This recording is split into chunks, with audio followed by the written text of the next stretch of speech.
Déployer une application, c'est aussi effectuer un certain nombre de tâches de manière séquentielle et à répétition. Vous imaginez, on peut se tromper facilement. Pour éviter ça, je vous propose ici d'automatiser le déploiement de votre application en utilisant GitHub Action. Cette vidéo est la dernière de la série sur l'intégration continue avec GitHub Action. N'hésite pas à regarder les précédentes vidéos si ce n'est pas déjà fait. Moi, c'est Bernard NG de Devcast. Si Symfony et PHP t'intéressent, n'oublie pas de t'abonner si ce n'est pas déjà fait et de liker surtout la vidéo pour soutenir mon travail.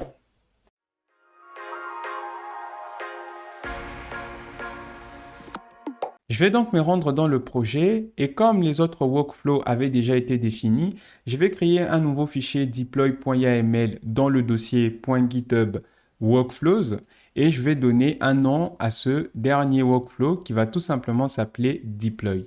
Moi, je voudrais déployer mon application lorsqu'il y a du changement sur la branche principale du projet. Dans mon cas, ça sera la branche master. Ça veut dire qu'il faut mettre en place un workflow selon lequel toute fonctionnalité qui se retrouve sur la branche master va en production. S'il y a des fonctionnalités à tester ou des fonctionnalités qui ne sont pas encore finies, il faudra créer des branches spécifiques à ces fonctionnalités-là. Et si on fusionne sur la branche master, ça va direct en production. Donc pour ça, je vais commencer par préciser que ce workflow va s'exécuter uniquement lorsque je fais un push sur ma branche master. Et pour les différents jobs qu'il y aura dans ce workflow, je voudrais déployer uniquement si mon audit de sécurité est passé, la qualité de code est respectée et les tests aussi. Donc pour ça, je peux définir les différents jobs, sauf que dans les vidéos précédentes, nous avions défini les différentes étapes pour les autres workflows. Je ne peux pas directement réutiliser les étapes telles que définies ici. Par contre, ce que je peux faire, c'est inclure au niveau de mon deploy.yaml des workflows que j'ai déjà définis avant. Donc, je vais commencer par préciser la tâche audit va utiliser le workflow qui est dans le fichier audit. Donc là, ça sera audit.yaml. Ensuite, j'aurai besoin de la qualité de code et je vais réutiliser le workflow que j'ai défini dans mon fichier quality.yaml.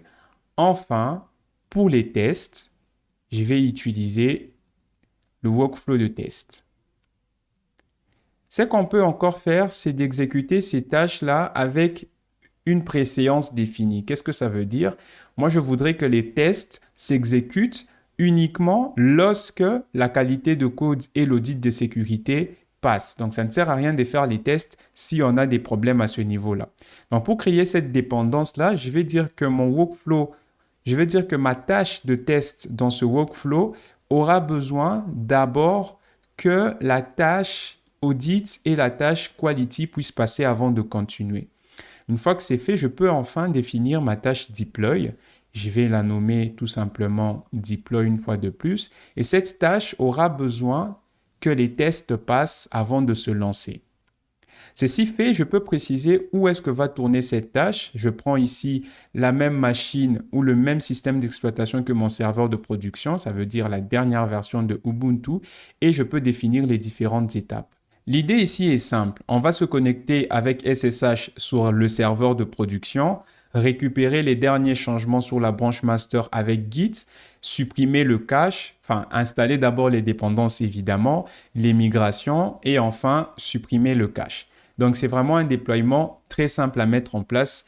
Et si vous avez une application qui n'est pas si complexe que ça, je pense que ça peut vous aider aussi. Et vous pouvez définir évidemment les autres étapes si vous avez une application beaucoup plus complexe.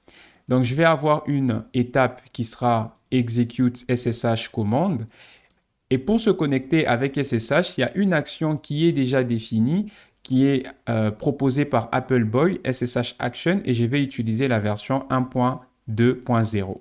Pour utiliser cette action, il y a des paramètres qu'on doit passer, par exemple le nom d'host de la machine distante. Et pour ça, vous pouvez utiliser directement des valeurs en dur, mais je vous recommande d'utiliser ce qu'on appelle des GitHub Secrets. Ça veut dire qu'au lieu de mettre en clair des valeurs qui peuvent être sensibles, on va passer par des variables secrets qu'on va configurer un peu plus tard dans notre repository.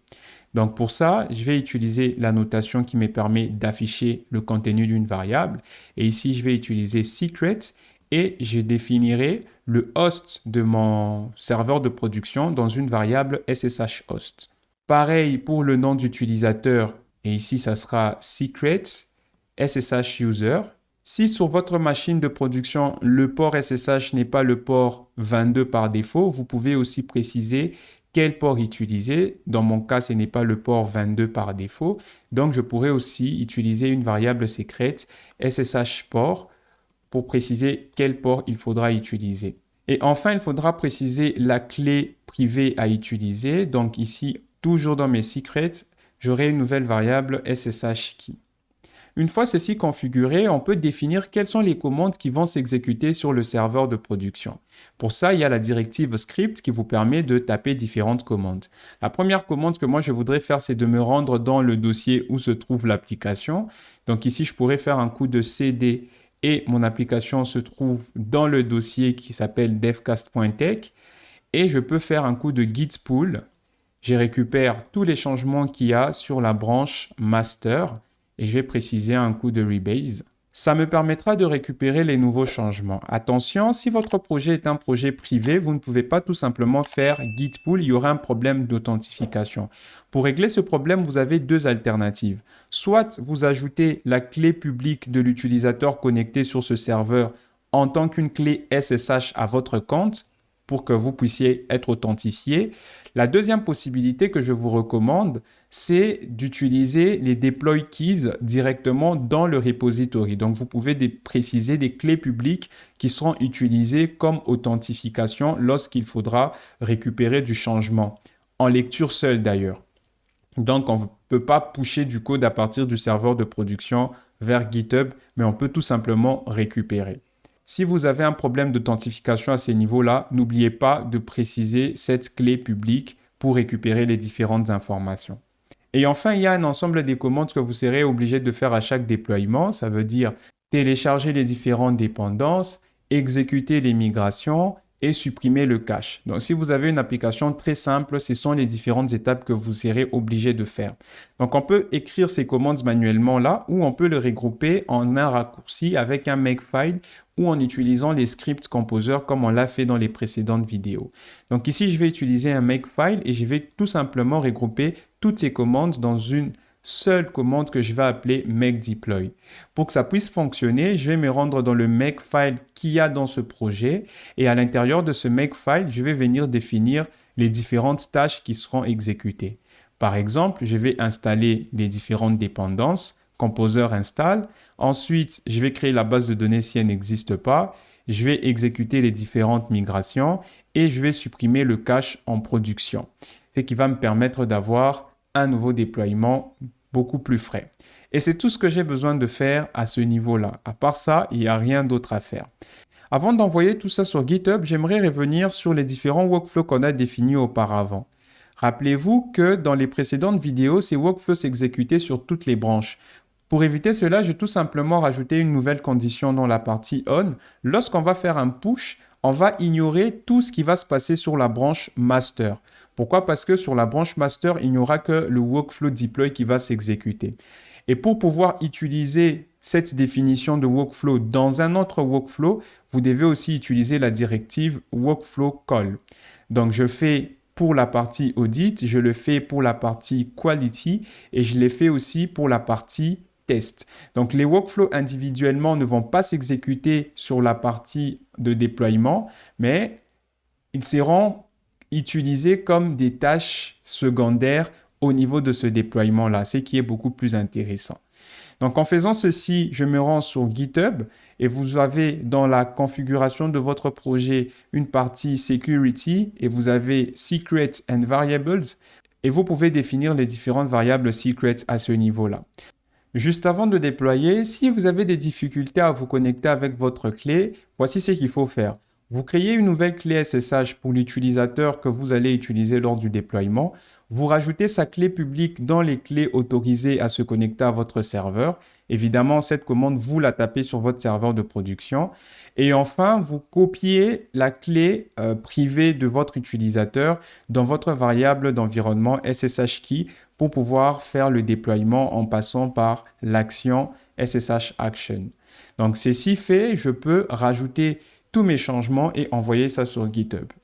En envoyant tout ceci sur GitHub, vous allez voir dans ma partie Action qu'il y aura une nouvelle action qui va s'exécuter, qui est l'action Deploy. Et la particularité, c'est qu'on a maintenant une action qui s'exécute en différentes étapes. Ça veut dire qu'on a d'abord la partie Audit qui va s'exécuter et la partie Quality, ça s'exécute en parallèle. Et une fois que ces deux étapes vont passer, on va passer à l'étape des tests. Et si les tests passent, on déploie en production. Comme ça, vous pouvez rajouter plusieurs étapes si vous avez une application beaucoup plus complexe à mettre en place. Ici, c'est très simple et vous verrez que ça va nous faire gagner énormément de temps. Vous pouvez voir que pour la partie Audit et Quality, ça passe. Et une fois que c'est passé, on peut maintenant exécuter les tests. Les tests passent et vous voyez que le déploiement a commencé. Donc, si je clique dessus, vous pouvez voir qu'on se connecte bien au serveur. Et une fois qu'on est connecté sur le serveur, on récupère les derniers changements. Tout est mis en place. On installe les différentes dépendances. Et une fois que les dépendances sont installées, on génère l'autoloader. Ça, c'est Composer qui le fait automatiquement. Ensuite, on va exécuter les migrations s'il y en a. Et enfin, on va supprimer le cache et notre application sera en production. Tout s'est passé comme prévu et ça a pris à peu près 3 minutes. Et si je me rends sur mon site en ligne, vous verrez que tout est déployé comme prévu. Évidemment, le site est ancien, je penserai à le mettre à jour, ne vous en faites pas. Donc voilà comment vous pouvez automatiser le déploiement de votre application. Si vous avez des étapes très simples à mettre en place, c'est super de le faire de cette façon-là. J'espère que cette vidéo vous sera utile. N'hésitez pas à liker la vidéo, c'est très important pour l'algorithme de YouTube. La série de vidéos sur l'intégration continue n'a pas forcément marché comme mes autres vidéos, donc n'hésitez pas à me donner de la force pour me motiver à publier une vidéo sur Symfony PHP la semaine. Et moi, je vous dis à la prochaine.